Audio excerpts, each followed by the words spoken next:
Good morning students. इससे पहले वाले वीडियो में हम लोग पढ़ चुके हैं फिनॉल्स और अल्कोहल्स। फिनॉल्स के बनाने की विधियाँ, उसके भौतिक एवं रासायनिक गुण एवं उपयोग। आज हम बात करेंगे दूसरे महत्वपूर्ण यौगिक ईथर की। ईथर सामान्यतः एल्कोहलों का ही एक एनहाइड्राइड होता है, यानी एल्कोहलों के दो अणुओं से यदि जल को निकाल दें तो ईथर प्राप्त होता है। दूसरी तरह से देखें तो ईथर और मोनोहाइड्रिक एल्कोहलों का सामान्य सूत्र एक ही होता है। जैसे इसका जो ईथर का सामान्य सूत्र है होता है CnH2n + 2O। आपने देखा होगा कि एल्कोहल का भी सामान्य सूत्र ही होता है, लेकिन लिखने में थोड़ा सा डिफरेंस हो जाता है। इसको एल्कोहल को लिखने के लिए हम लोग ROH लिखते थे, जबकि ईथर के लिए हम RO सामान्य सूत्र से प्रदर्शित करते हैं। यानी ईथर का जो सामान्य सूत्र होता है CnH2n + 2O, या फिर इसको हम ROR' के रूप में प्रदर्शित कर सकते हैं। या फिर हम कह सकते हैं कि ऑक्सीजन की दोनों संयोजकताएं जब किसी एल्किल समूह द्वारा जुड़ी होती हैं तो ईथर कहलाते हैं। इसे जल का एल्किल डेरिवेटिव, जल के दोनों हाइड्रोजन परमाणुओं को किसी एल्किल समूह द्वारा विस्थापित कर देने पर प्राप्त यौगिक भी ईथर कहलाता है। दूसरा देखें तो आपको बताया है कि एल्कोहलों के दो अणु से जल का एक अणु निकालते हैं, यानी निर्जलीकरण करते हैं। एल्कोहलों के दो अणुओं का निर्जलीकरण करते हैं तो ईथर प्राप्त होता है ROR। ईथर सामान्यतः आपने देखा होगा कि एल्कोहल की तरह दिखाई देने वाला रंगहीन द्रव होता है। हम बात करें ईथरों के क्लासिफिकेशन की तो सामान्यतः ईथर को दो वर्गों में बांटा गया है, सममित ईथर और असममित या मिश्रित ईथर। सममित ईथर अर्थात सिमेट्रिकल ईथर।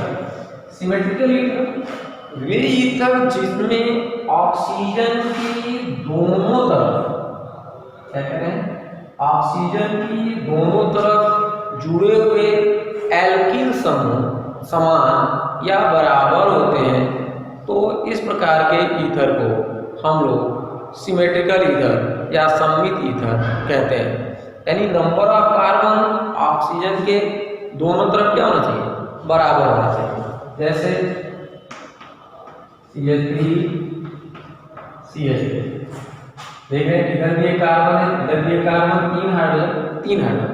यानी ऑक्सीजन के दोनों तरफ नंबर ऑफ कार्बन और हाइड्रोजन बराबर है, तो इस प्रकार के ईथर को हम कहेंगे सममित ईथर। और एग्जांपल देख सकते हैं C2H5O C2H5, diethyl ether, dimethyl ether. अब बात करें दूसरे टाइप की, अनसिमेट्रिकल ईथर या मिश्रित ईथर।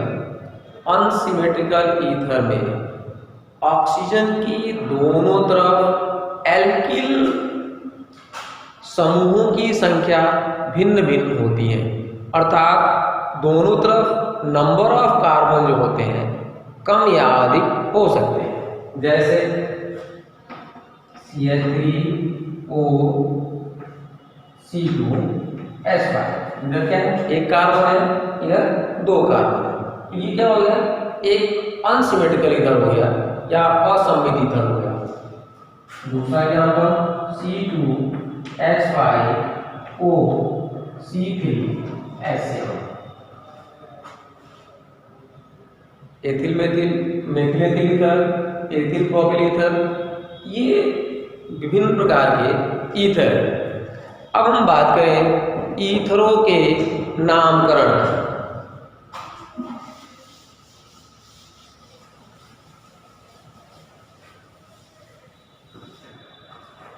सामान्य ईथरों में सामान्य नाम लिखते समय उनके अंत में जो मेथिल है, एथिल है, उसके अंत में ईथर जोड़ देते हैं। जैसे दो मेथिल समूह है तो डाई मेथिल ईथर, दोनों तरफ अगर एथिल समूह है तो डाई एथिल ईथर। किंतु IUPAC नाम लिखते समय जो ईथर होते हैं उसमें जिधर नंबर ऑफ कार्बन कम हो उसके साथ ऑक्सी जोड़ते हैं और दूसरे भाग के साथ एन जोड़ते हैं। जैसे CH3O CH3, इसमें देख रहे हैं दोनों तरफ नंबर ऑफ कार्बन बराबर है। जब दोनों तरफ नंबर ऑफ कार्बन बराबर है तो किसी के साथ भी ऑक्सी जोड़ सकते हैं। तो पहले इसको लिख लें, एक कार्बन है इसलिए एक कार्बन के लिए मेथ। आपको पहले ही बताया है कि जिधर नंबर ऑफ कार्बन कम हो उस साइड में ऑक्सी जोड़ते हैं और मेथॉक्सी। इधर भी नंबर ऑफ कार्बन एक ही है, अब इसका नाम लिखते हैं। एक कार्बन के लिए मेथ और कार्बन कार्बन के बीच सिंगल बॉन्ड है, हम एक ही कार्बन है इसलिए एन। तो इस तरह इसका पूरा नाम होगा मेथॉक्सी मेथेन। अन्य एग्जांपल देखें,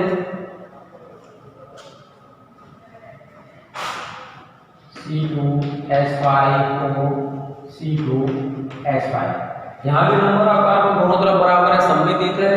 इसके तरफ क्या करेंगे, ऑक्सी जोड़ेंगे, ये हो जाएगा एथॉक्सी और इधर दो कार्बन है एथेन।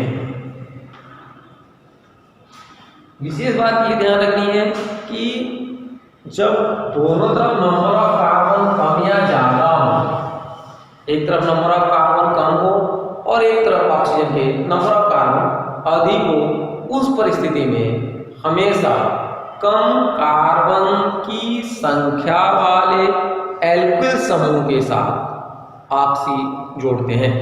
जैसे CH3O C2H5, इधर एक कार्बन है, इधर दो कार्बन। आपको बता चुके हैं कि जिधर ऑक्सीजन की जिस साइड में कार्बन की संख्या कम होगी उधर ऑक्सी जोड़ेंगे।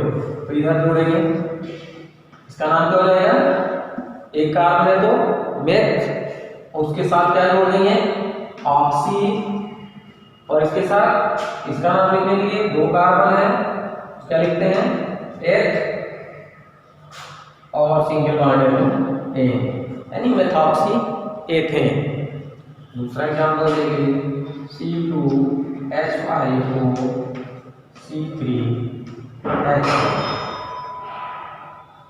नंबर ऑफ कार्बन दो इधर है, इधर तीन है। अगर इसी को थोड़ा सा चेंज करके लिखें, दूसरा एग्जांपल C3H7O C2H5। अब इधर तीन कार्बन है, इधर दो कार्बन है। नाम लिखते समय पहले इसका नाम लिखें, क्योंकि कहा गया है कि नंबर ऑफ कार्बन इधर कम, इस आधार पर लिखेंगे तो फिर हो गया एथॉक्सी। इधर क्या है, तीन कार्बन के लिए प्रोपेन, एथॉक्सी प्रोपेन। अब हम बात करेंगे ईथरों में पाए जाने वाली समवायता की। आप जानते हैं कि ईथर में भी दो प्रकार की मुख्यतः समवायता पाई जाती है, संरचनात्मक समवायता। अब परिभाषा की बात करें समवायता की तो बाद में फिर से आपको याद दिला दें कि वे यौगिक जिनके अणुसूत्र दो समान किंतु संरचना सूत्र में भिन्नता के कारण उनके कुछ या सभी भौतिक एवं रासायनिक गुण भिन्न होते हैं एक दूसरे के समावयी कहलाते हैं और यह घटना समावयता कहलाती है। ईथर मुख्यतः संरचनात्मक समावयता प्रदर्शित करते हैं। संरचनात्मक समावयता में भी ईथरों में पाई जाने वाली समावयता मुख्यतः दो प्रकार की होती है, क्रियात्मक समूह समावयता और मध्यावयता। तो सामान्यतः सभी ईथर एलिफैटिक ईथर्स क्रियात्मक समूह समावयता प्रदर्शित करते हैं। और headline functional group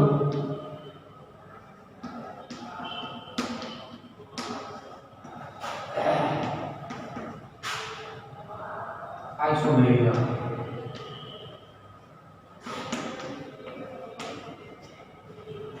functional group isomerism में इनके अणुसूत्र तो समान होते हैं, किंतु क्रियात्मक समूह में भिन्नता के कारण इनके सभी या कुछ भौतिक और रासायनिक गुण भिन्न भिन्न होते हैं। जैसे देखें तो इसका तो सामान्य सूत्र भी आपको बताया कि CnH2n+2O होता है। इसके आधार पर देखें तो पहला नंबर ऑफ कार्बन एक करें तो बनेगा CH3, सॉरी एक कार्बन को तो बनेगा नहीं, ऐसे मान 2 करते हैं तो C2H5 C2H6O। यानी इसमें क्या आधार पर देखें। अब इसकी संरचना बनाएं तो आप देख सकते हैं कि ये बन सकता है C2H5OH, अल्कोहल हो गया, OH है क्रियात्मक समूह। दूसरा देखें तो CH3O CH3, दोनों के अणुसूत्र समान है। देखिए 2 कार्बन 5 और 1 6 हाइड्रोजन 1 ऑक्सीजन, 2 कार्बन 3 और 3 6 हाइड्रोजन और 1 ऑक्सीजन। इस तरह से ये दोनों एक दूसरे के क्रियात्मक समूह समावयी होते हैं। Functional group isomerism. कोई भी ईथर होगा तो उसका जो क्रियात्मक समावयी होगा वो अल्कोहल होगा, या फिर इस तरह से कहें कि अल्कोहलों का क्रियात्मक समावयी ईथर होते हैं। दूसरा जो इसमें समावयता पाई जाती है वो होती है मध्यावयता, मेटामेरिज्म।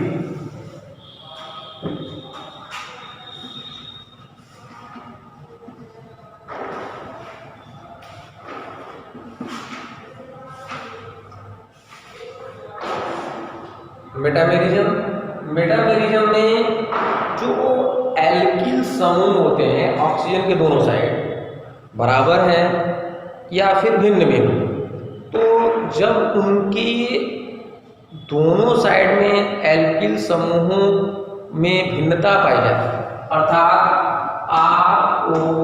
R डैश में ये R अलग हो और ये R अलग हो, इस प्रकार उत्पन्न समावयता को मध्यावयता कहते हैं। क्योंकि इसका सामान्य सूत्र भी वही आएगा, CnH2n+2O ही आएगा। देख लीजिए, लेकिन यहाँ ध्यान रखना है कि पहले दो यानी डाईमेथिल ईथर कोई समावयता मध्यावयता प्रदर्शित नहीं करेगा। लेकिन डाईएथिल ईथर की बात करें जैसे C2H5O C2H5 डाईएथिल ईथर है या एथॉक्सी एथेन कह सकते हैं। इसको अगर थोड़ा सा चेंज करके देखें तो आपस में क्या करता है, रीअरेंज होता है और CH3O C2H5 C3H7 में परिवर्तित हो जाता है। यहाँ देख रहे हैं ये हो गया मेथॉक्सी प्रोपेन और ये था एथॉक्सी एथेन, दोनों के नाम बदल गए, दोनों के गुणों में भिन्नता पाई जाती है। और यहाँ देखें तो यहाँ इधर भी और इधर भी दोनों जो एल्किल समूह के क्या है बराबर है। इसमें क्या है, यहाँ नंबर ऑफ कार्बन कम है, यहाँ नंबर ऑफ कार्बन अधिक है। तो हम कह रहे हैं कि ऐसे ही ईथर जिनका अणुसूत्र तो समान हो किंतु ऑक्सीजन के साथ जुड़े हुए एल्किल समूह भिन्न भिन्न हो, यानी दोनों साइड जो एल्किल समूह जुड़े हैं उनमें भिन्नता हो, तो उस से उत्पन्न समवायता को मध्यावयता कहते हैं।